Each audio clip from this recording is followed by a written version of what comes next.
Aha. Aha. Kwa hiyo hapo chagua mmoja hapo. Chagua mmoja. Atakuwa diwani. Anatokea kusini huko. Diwani huyo. Anatokea wapi? Kusini. Kusini. Kwa hiyo kuna diwani anatokea kusini. Sio mchezo, brother. Sio mchezo. Kuna msukumo unatoka nje. Hizi timu ndizo zinavyoendeshwa. Kwa sababu viongozi wa serikali wa nchi hii wamejigawanya partition mbili, Simba na Yanga. Na wapo baadhi ya viongozi wana mapenzi ya dhati na timu zao, na wengine ni lialia, isipokuwa na nyazifa zao za uongozi zinawakinga, hawawezi kujionyesha. Lakini wapo viongozi mashuhuri serikalini wana vilabu vya Yanga na Simba. Ndio wanafanya maamuzi. Umesema wewe hayo? Kwa mujibu wa alichokiongea. Hiyo ni kweli, usitaki kuficha. Tuliwahi kuzungumza Sony, nikakwambia kuna mwaka fulani aliyekuwa mkuu wa mkoa wa Dar es Salaam ilikuwa anakaa kwenye benchi la ufundi.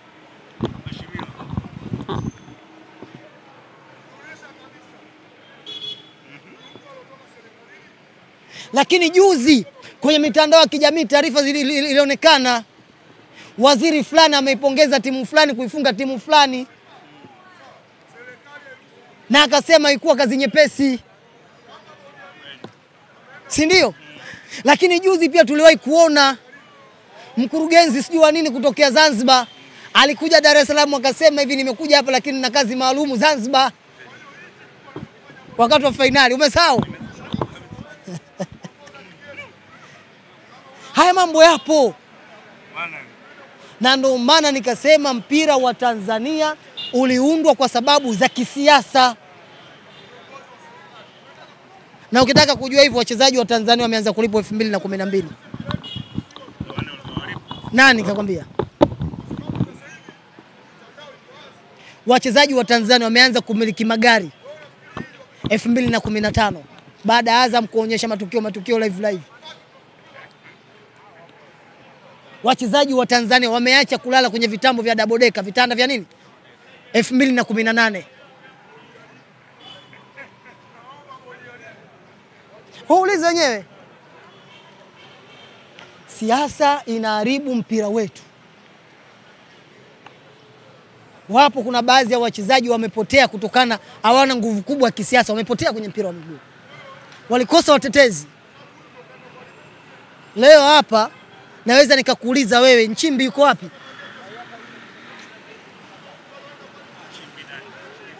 Yuko wapi?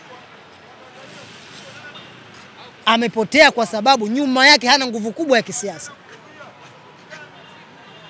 Wewe unadhani kama ingelikuwa yule mchezaji wa Zanzibar hana nguvu kubwa ya kisiasa, angekuwa anacheza mpira mpaka leo? Sio mchezo. Kwa hiyo mimi niseme hapawezi kuendelea kama mpira wa miguu utaendeshwa kwa hivi sisi tunavyoendesha. Kuna taarifa hapa. Inasemaje? Nipe nisome. Soma bwana. Enjoy. Soma taarifa. Taarifa hii inatoka kwa mwandishi mmoja mashuhuri anaitwa Nasibu Mkomwa. Benki ilikwisha tekeleza kikamilifu wajibu wake wa kifedha kwa TFF kama sehemu ya makubaliano ya udhamini wa mashindano haya. Malipo yote ya msimu uliopita yalifanyika kwa TFF kwa mujibu wa mkataba baina ya benki ya CRDB benki na TFF. Na hii taarifa kutoka CRDB benki. Hii imetoka CRDB. Kumbe CRDB washajitoa. Washapeleka mpunga bwana.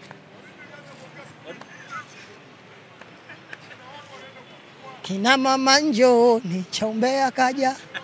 Najua hiyo nyimbo. Hujazaliwa. Kina baba simameni Chaumbea kaja. Tutaonekana wa Mbeya. Inaimbaje? Kina mama simameni Chaumbea kaja. Kina mama simameni Chaumbea kaja.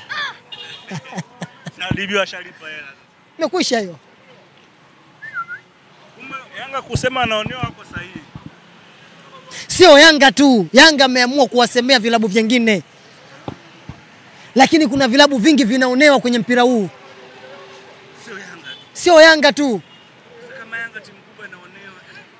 Sasa jiulize yule wa chini Hefu. Na ndio maana nchi hii mabingwa ni wawili. Na mabingwa hao mimi nakwambia Mwaka huu ulikuwa ni bonus sana kwa Yanga msimu huu. Viongozi wa upande wa timu fulani kuwapa ubingwa wa timu fulani ilikuwa kama ni bonus tu.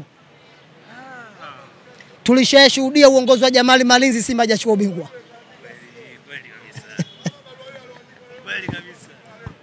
Si unakumbuka za Jamali Malinzi? Vibaya mno. Watu walikuwa wanakimbilia na TV kule, angalia tunavionewa. Lakini msimu huu na hivi tu ni kwa sababu Wallace Karia ameongeza muhula. Lakini Yanga kuachukua ubingwa hata mara moja. Hii misimu ambayo mitatu Yanga amechukua. Si bonus ya Wallace Karia hii? Hivyo fikiri kipindi kile Mayai angepata urais.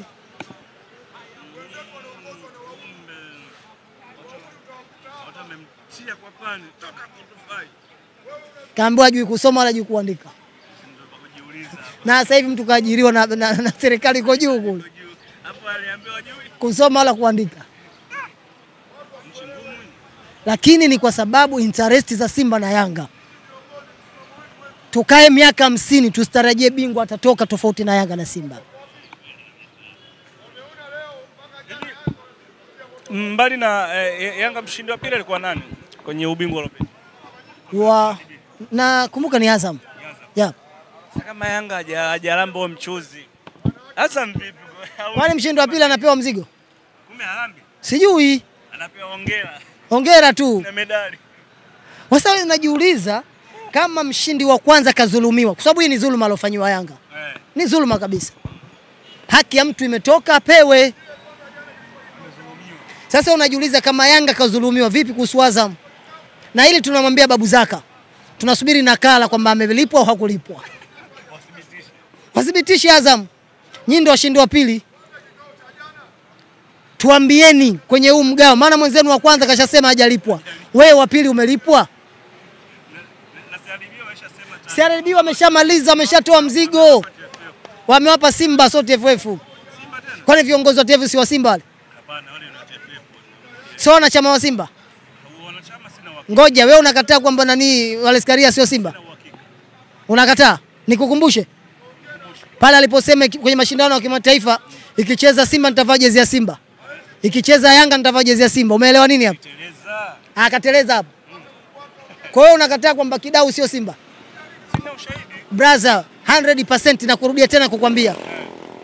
Kidau amesoma na brother wangu kozi ya ukocha. Ni Simba tena mwenye interest na Simba. Mbona kwenye uongozi wake ndio Yanga mmeneemeka kweli kweli? Ni ubora tu. Na haya, unajua kuna wakati mwingine haya inasaidia. Haya wakati mwingine inasaidia brother. Lakini hawa viongozi wana interest kubwa na Simba. Na ndio maana Yanga sio kwamba wameshajua. Wameshajua. Hao tunawapiga wote ni watu wa Simba. Kumbe wanajua na kupiga. Wanajua. Yanga kuna eneo moja wameliacha ambao ni eneo muhimu sana.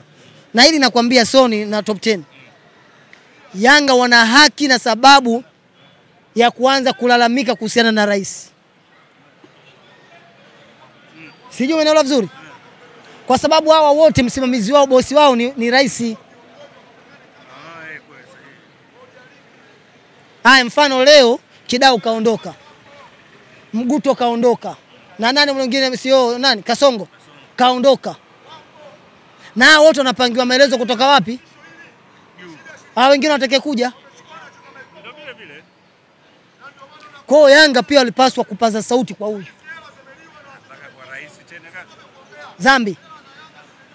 Zambi. Nimeuliza ni Zambi. Rais ni? Kwa nini mchakato? Kwa sababu anachaguliwa na nani? Na wajumbe. Mwenyekiti wa bodi ya ligi? Mbona ni rais?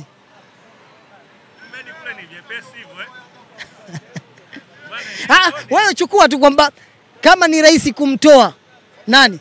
Mwenyekiti wa bodi ya ligi. Basi pia ni rais kumtoa rais. Yanga mnataka muukombe uongozi mzima ni mwanze upya. Si umeelewa vizuri? Ifike wakati watu heshimiane kwenye mpira wa miguu. Mwisho wa siku tunaonekana tuna shughuli, hatuna la kusema kwa sababu kila siku tunaongea jambo moja, lakini hii imetupa fundisho sana. Mimi naomba TFF na bodi ya ligi washikilie msimamo wao kwamba mechi ipo, na mimi naomba Simba washikilie msimamo wao mechi ipo, alafu Yanga naye ashikilie msimamo wao mechi, tukakutane tarehe 15. Ili muone mkakato wa alama. Tuone nani atashinda hii vita. Nenda tena kasi. Tunataka tukuona nani atakayeshinda hii vita. Mimi nikushukuru ndugu zangu.